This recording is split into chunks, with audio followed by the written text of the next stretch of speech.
Assalamualaikum warahmatullahi wabarakatuh. Kembali lagi bersama saya Valina Yarinisa dari Fakultas Psikologi Universitas Airlangga. Hari ini kita akan berdiskusi mengenai Building Emotional Maturity atau membangun kecerdasan emosi dalam keluarga. Apakah yang dimaksud dengan emotional maturity? Kecerdasan emosi ini adalah kemampuan seseorang untuk mengontrol emosinya, mengontrol setiap perasaan yang hadir dalam setiap harinya, kemampuan seseorang untuk bereaksi terhadap berbagai jenis situasi yang datang, kemudian kemampuan individu untuk mampu mengkomunikasikan apa yang dirasakan, apa yang dipikirkan dengan emosi yang stabil. Selain mampu untuk menyampaikan atau mengkomunikasikan bagaimana perasaannya, seseorang juga dikatakan dewasa secara emosi, dikatakan matang secara emosi apabila ia bisa berinteraksi dengan sosial dan juga puas terhadap hidupnya, baik hidup bersama keluarga maupun hidup di lingkungan sosial, begitu juga hidup di setting-setting lainnya di mana ia bekerja, di mana ia mengabdi, seperti itu.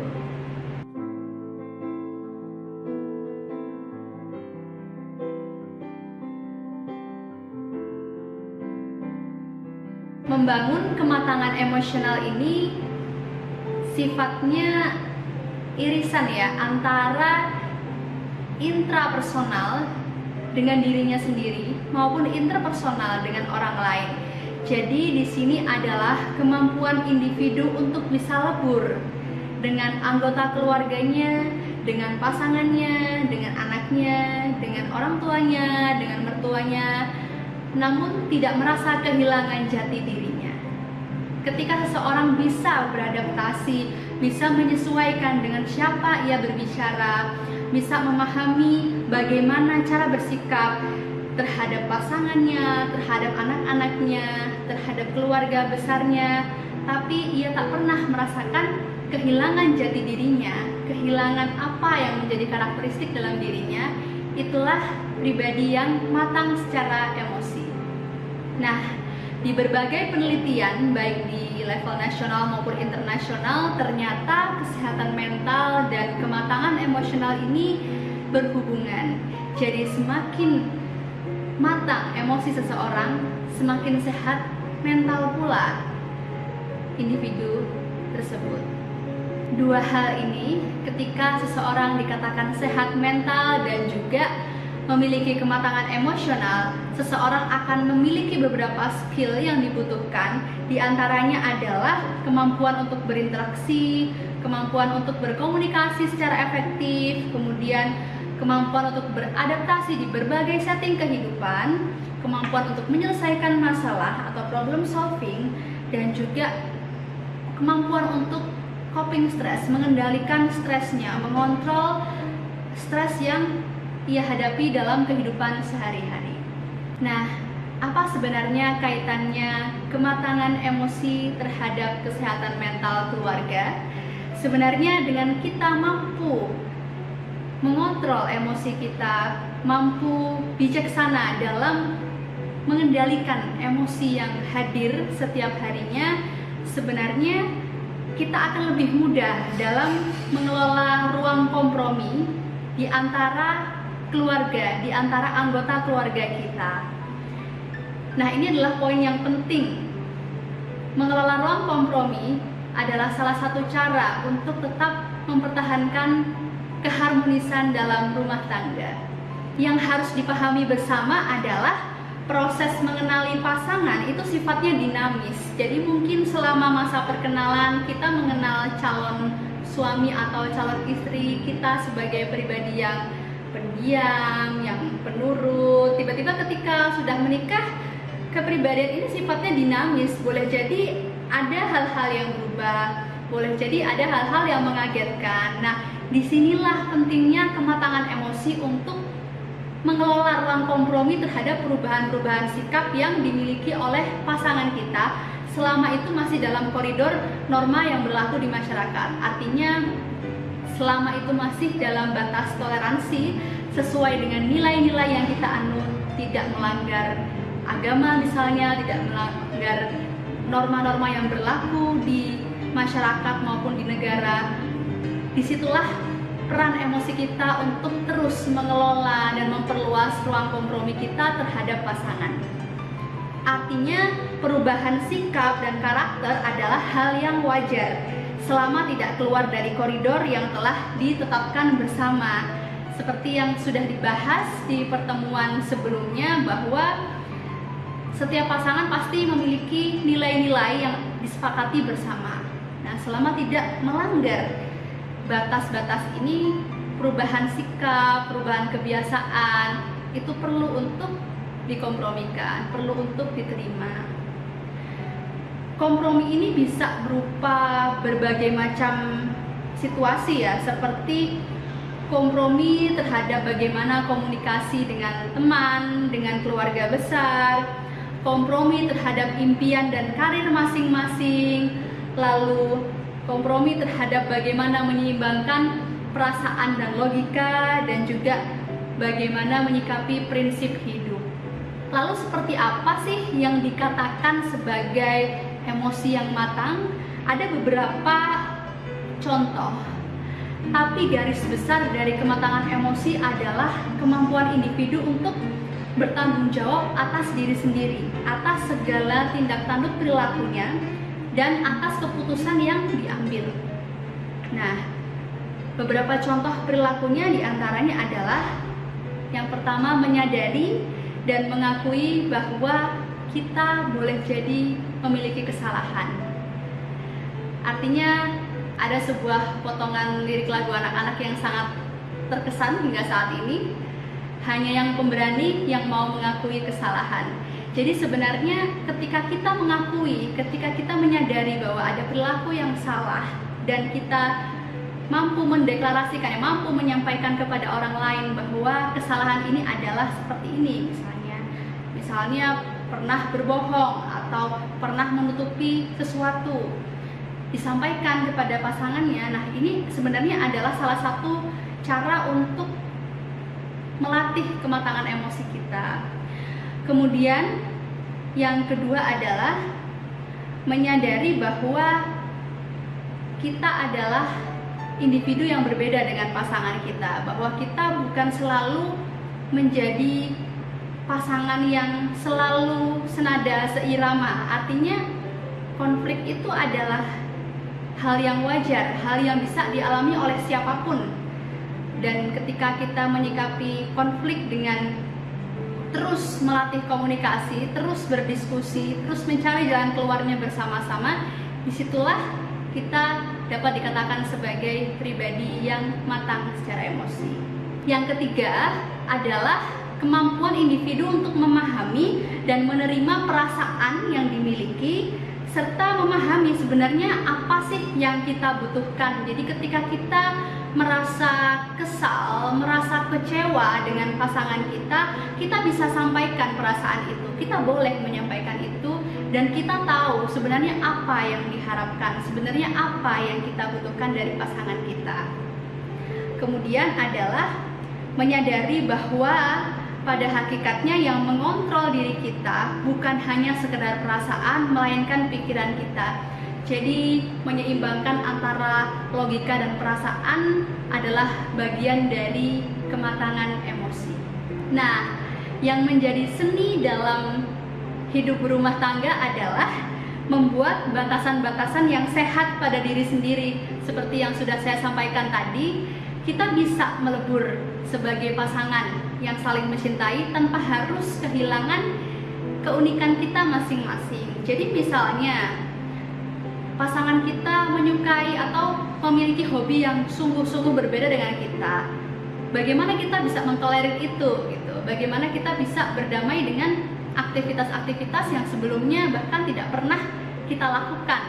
Ya, misalnya pasangan kita atau suami kita suka bermain game atau suka berolahraga yang sifatnya olahraga yang spesifik gitu ya, suka berenang atau suka bersepeda, tapi kita sebagai seorang istri kurang menyukai aktivitas fisik seperti itu. Nah, bagaimana kita bisa kompromi dengan itu semua gitu? Meskipun kita boleh jadi bukan berarti kita akan menyukai hal itu juga, tapi bagaimana kemampuan kita untuk mengendalikan pikiran kita, ikut terlibat, paling tidak mempersiapkannya, paling tidak mendukung ketika ada menyepakati jam-jam tertentu untuk memberikan ruang pada pasangan kita untuk menjadi dirinya.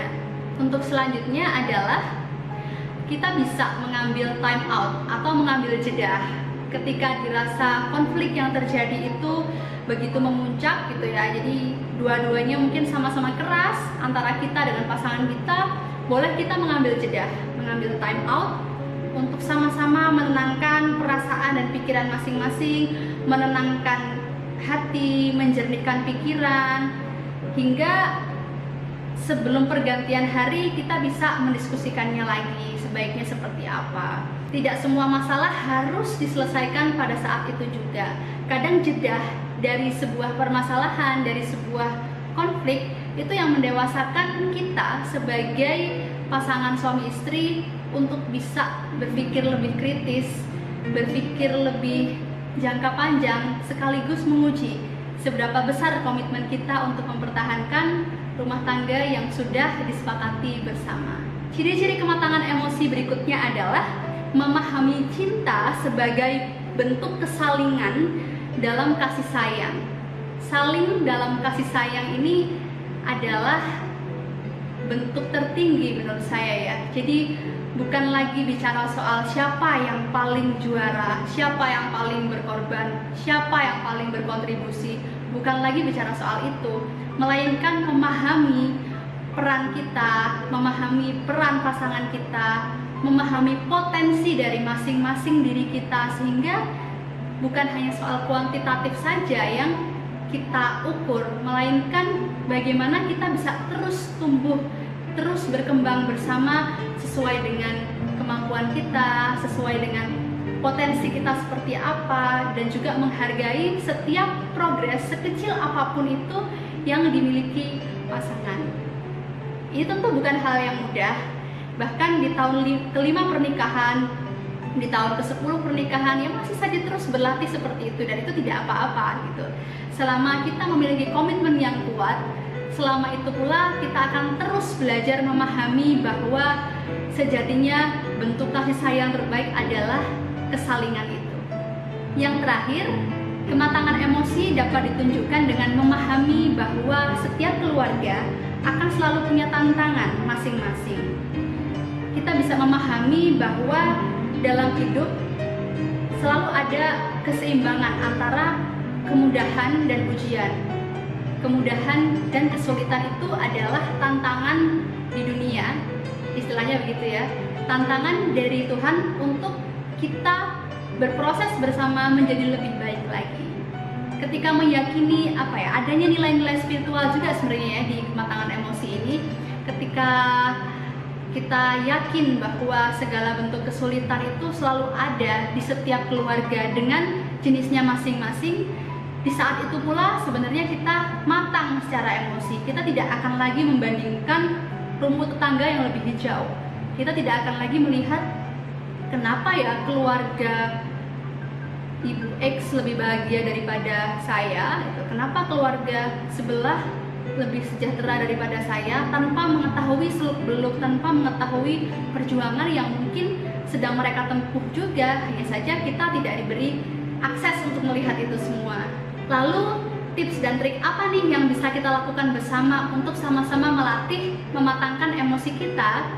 Yang pertama adalah bagaimana saling menumbuhkan pikiran positif dan optimis kepada pasangan kita. Proses menuju pernikahan bisa menjadi salah satu cara untuk mengingat, untuk kita kenang bahwa hal itu bukan instan, hal itu melalui segenap proses yang panjang, dan ketika kita memutuskan untuk mengikat perjanjian yang kokoh, kita akan selalu ingat bahwa komitmen ini bukan hanya antar pasangan, tapi melibatkan Tuhan di dalamnya. Dengan berpikir positif, kita akan meyakini bahwa segala bentuk kesulitan itu pasti diiringi oleh kemudahan yang disediakan oleh Tuhan. Yang kedua adalah berusaha untuk sejujur mungkin dan berintegritas. Artinya jujur itu bukan selalu belak-belakan ya. Jadi jujur itu bisa diwujudkan dengan cara yang halus. Semisalnya, ini contoh sederhananya, saya adalah seorang perempuan, seorang istri yang agak gaptek ya gitu. Saya ngetiknya menggunakan 2 jari. Saya paham suami saya mungkin mengamati cara saya mengetik di laptop, dan apa yang beliau sampaikan, apa yang beliau ajarkan ke saya tentang kematangan emosi yang dimiliki suami saya adalah, Valina, sebenarnya kalau misalnya Valina punya kemampuan mengetik dengan 10 jari, pasti ngetiknya lebih cepat, pasti lebih produktif. Alih-alih berkata, ih umur 28 tahun kok ngetiknya masih 2 jari sih, beliau lebih memilih untuk mengambil kalimat-kalimat yang lebih matang ya secara emosi, kalimat-kalimat yang tidak menyinggung saya gitu. Meskipun saya tahu itu adalah kelemahan saya, mengetik dengan 2 jari. Sesimpel itu terkadang tidak mudah untuk dijalani semua orang. Selanjutnya adalah bagaimana kontrol diri kita untuk terus mau belajar, untuk terus menerima bahwa kita ini adalah makhluk yang sempurna dengan ketidaksempurnaannya, dan terus melatih kesabaran. Artinya dalam satu setting ke setting berikutnya pasti ada hal-hal yang menguji kesabaran kita. Tidak mungkin kita hanya lempeng-lempeng saja. Pasti kita pernah merasakan kecewa, sedih, bahkan mungkin marah. Tapi balik lagi, ketika kita mengingat konsep sabar, ketika kita mengingat dampak positif dari kesabaran yang kita ambil untuk fisik dan juga psikis kita, ketika itu pula kita bisa dikatakan sebagai pribadi yang matang secara emosi. Nah, sahabat karibnya sabar ini apa? Sahabat karibnya sabar ini adalah bagaimana terus kita menanamkan rasa syukur di hati kita, sambil terus berusaha untuk mengingat hal-hal baik yang pernah terjadi antara kita dengan pasangan kita. Nah, di sini mungkin sedikit berkaitan dengan strategi regulasi emosi yang bagian menyeleksi atensi. Jadi memang ada beberapa hal dalam hidup yang mungkin mengecewakan, tidak perlu harus diingat dan digali sedalam mungkin. Cukup alihkan saja pada atensi yang membuat kita merasa senang, atensi terhadap pengalaman-pengalaman yang menyenangkan, atensi terhadap perjuangan gitu ya. Bahkan dengan mengingat hal-hal sulit kadang membuat kita menjadi semakin bersyukur gitu, kita bisa melewati itu semua bersama-sama. Nah, selanjutnya adalah kita mungkin akan sadar bahwa kita diberikan 1 mulut dan 2 telinga itu bukan tanpa maksud ya, tapi karena Tuhan ingin memberikan kode, memberikan isyarat pada kita agar lebih banyak mendengarkan daripada berbicara.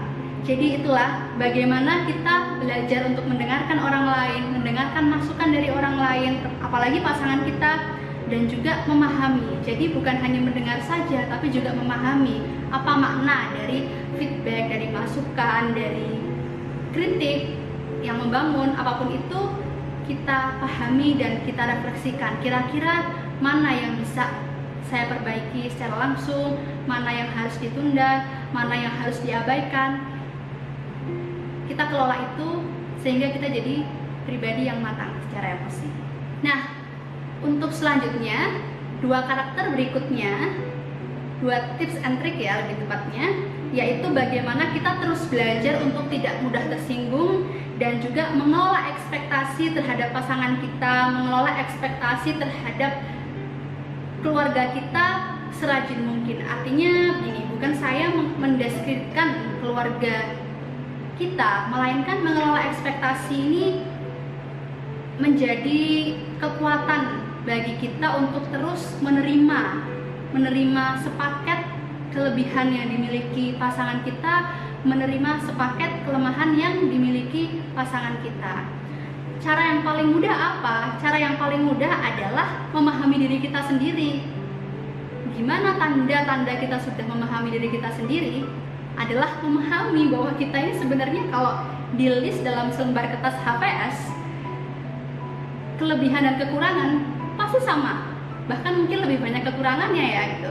Kalau kita bisa mengenal kekurangan kita, insya Allah kita akan lebih mudah untuk memberikan toleransi kepada kekurangan orang lain, apalagi kekurangan pasangan kita. Ketika kita bisa secara berkelanjutan melakukan aktivitas itu setiap harinya, kita akan lebih mudah untuk mengontrol emosi, lebih mudah untuk menerima, lebih mudah untuk bersyukur atas setiap keputusan yang diambil, atas setiap rezeki yang Tuhan berikan. Seperti itulah pribadi orang-orang yang memiliki kematangan emosi.